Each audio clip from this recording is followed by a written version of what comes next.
इसलिए सुखदेव मुनि ने पांडवों की कथा सुनाई, उनके दादा परदादा पितामह आदि की कथा सुनाई। राजा परीक्षित ने कहा, मुझे मेरी संख्या है कि मुझे पूरा मालूम नहीं। हमारे पिता दादा और परिवार में कैसे जीवनी और कैसे शासन किया। राजा परीक्षित को सुखदेव मुनि कहते हैं, हे राजा परीक्षित, पांडु और कैरव दोनों आधा आधा राज्य करते थे और कहते हैं कि बोली एक बोल ऐसा होता है तो बड़ा घाव कर देता है, बड़ा छेद कर देता है। तो किसी समय में, पूर्व समय में आपके पांडव दादा पितामह ने एक ऐसा महल बनाया जिसमें बड़ी सुंदरता का महल, और दुर्योधन को दिखाने के लिए द्रौपदी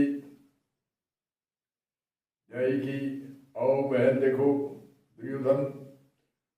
जहां जल था वह महसूस नहीं होता था, वहां जहां जल है ऐसे शो बनाई गई। प्रांगण में कहीं जल और देखने में जल नहीं दिखता है, और कहीं जल नहीं है वहां देखने में लगता है यहाँ जल है। दुर्योधन जहाँ जल नहीं था वहां वस्त्र ऊंचे किए। द्रौपदी ने कहा, अंधों के पुत्र अंधे ही होते हैं। इन एक शब्द से ही पूरा कैरव पांडवों का युद्ध शुरू हुआ।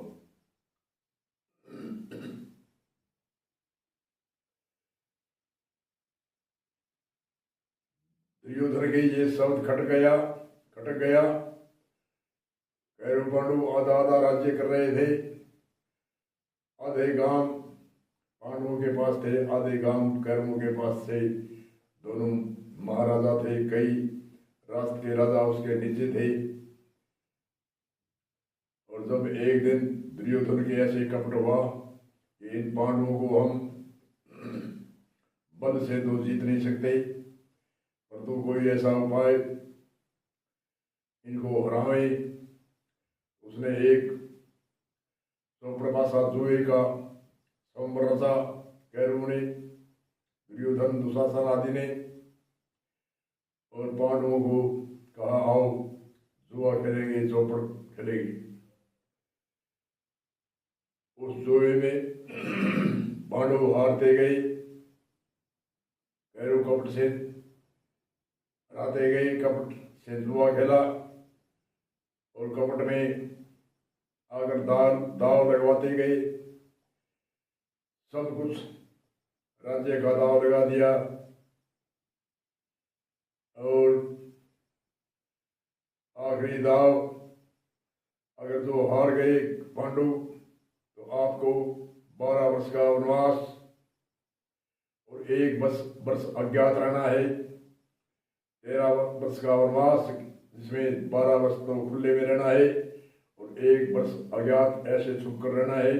अगर मालूम हो गया वहाँ पांडु रहते हैं, एक बार पकड़े गए तो 12 महीने 12 वर्ष और आपको 12 वर्ष वनवास और काटना होगा। पांडु हार गए और आखिरी में पांडवों ने देखा भी कोई दाव लगाई, कोई वस्तु तो है नहीं। उसने दाव में पार्वती को लगा दिया, द्रौपदी को लगा दिया। द्रौपदी को लगाया तो द्रौपदी को सभा में लाकर के वस्त्रहीन करना चाहते थे दुशासन, दुर्योधन। और द्रौपदी अपने बल से साड़ी को मजबूत पकड़ रही थी, परंतु 10 हाथियों का बल दुशासन में कैसे पार्वती से काबू आ सकता था। द्रौपदी निराश हुई, परमात्मा को अरदास किया। कृष्ण जी उनके गुरु थे, उनको अरदास किया 10 गज बल घट्यो, घट्यो ने 10 गज चीर। दुशासन खींचते खींचते हार गया, वस्त्र का ढेर लग गया, परंतु वस्त्रहीन नहीं हुई। द्रौपदी ने पहले देखा था, पांडवों की तरफ देखा तो पांडवों की गर्दन नीची, भीष्म पिता द्रोणाचार्य आदि सब की गर्दन नीची। तो द्रौपदी ने परमात्मा से ही अरदास करके अपनी लाज रखी। परमात्मा ने अब फिर वनवास में चलना था, स्वयंवर था उसमें, ऐसा स्वयंवर कपट का जिसमें पांडु फंस जाए और जलकर भस्म हो जाए। उसमें पांडु बच गए और 12 वर्ष तक वनवास काटते रहे। एक 13वां वर्ष अज्ञात का था, एक ऐसी राजधानी में गए पांडु, भेष बदल कर रहने लगे और भेष बदल कर कोई पुजारी भीम जैसा देवी का पुजारी बना, कोई नपुंसक के रूप में नाच गाना करने के लिए अर्जुन अलग अलग भेष में रही। 12 महीने हो गए, 13वां वर्ष पूरा हुआ। उस समय कौरवों ने, उस समय गायों की बड़ी कीमत होती थी, अच्छी अच्छी गायें थी उस राजा के पास में। तो कौरवों ने बोला गाय युद्ध करके गाय ले जाने के लिए। तो पांडवों को मालूम हुआ, तो उस राजा का चून पानी खाया था, उसने कहा, पांडवों ने कहा, हम आपका चून पानी खाया है, हम आपकी रक्षा करेंगे, चलो हमें चलो साथ में। पांडवों को साथ में लिया अर्जुन ने, जहाँ बाण मिले थे वहां बाण ले आया और द्रोणाचार्य आदि कौरवों की सेना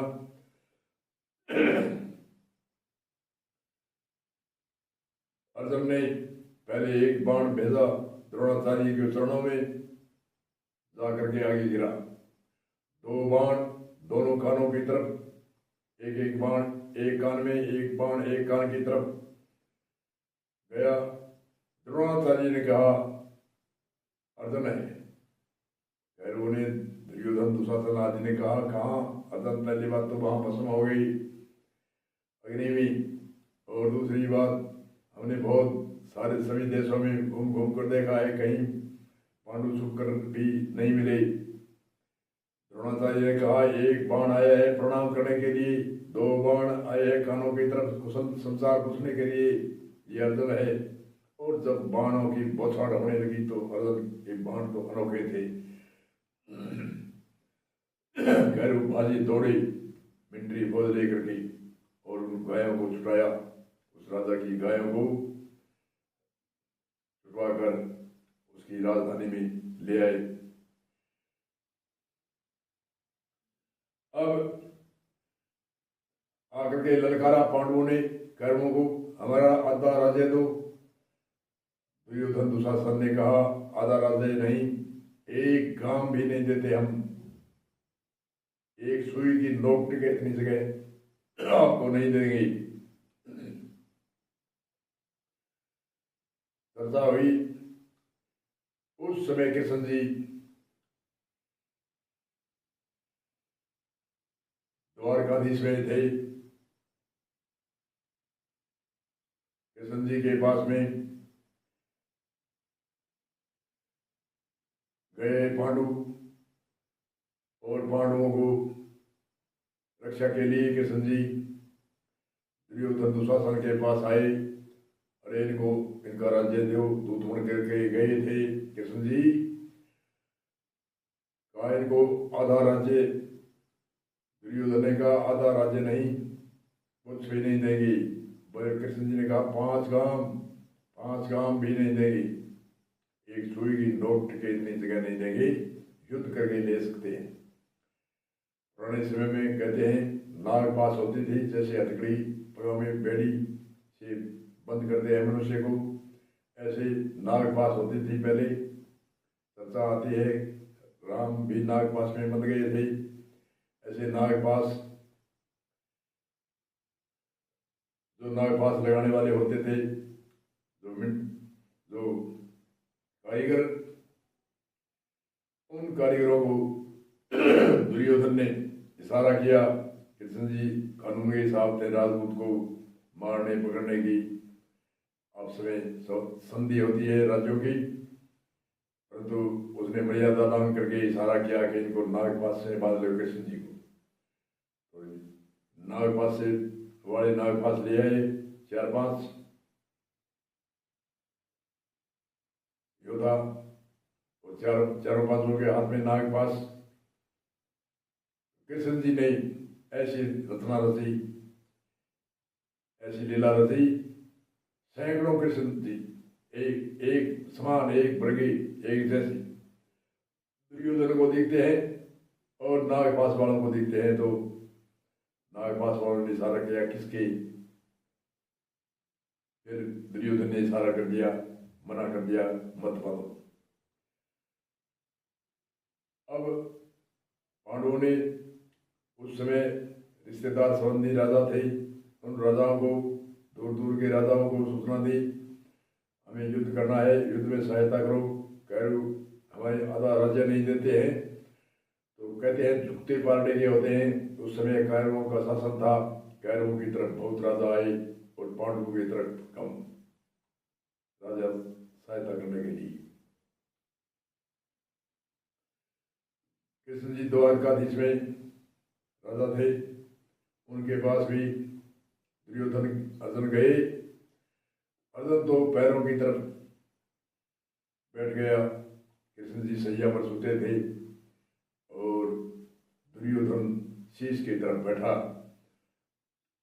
पलक खोली, कृष्ण जी की पहली दृष्टि अर्जुन पर पड़ी। दोनों ने एक ही प्रार्थना करी कि हमें युद्ध के लिए सहायता चाहिए। कैरवों ने कहा पांडवों के साथ युद्ध करना है, पांडवों ने कहा कैरवों के साथ युद्ध करना है।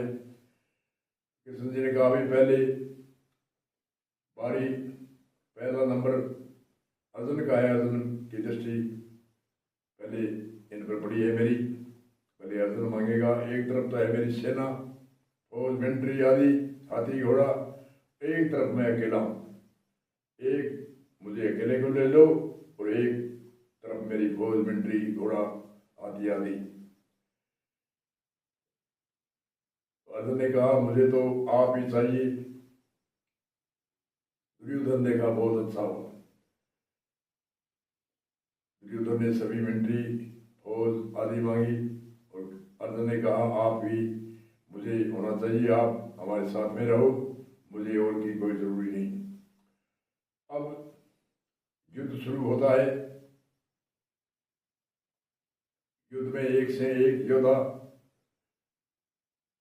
टकराते हैं। कहते हैं 18 दिन तक युद्ध चला, बहुत सी सेना का संहार हुआ आपस में दोनों तरफ। अब युद्ध में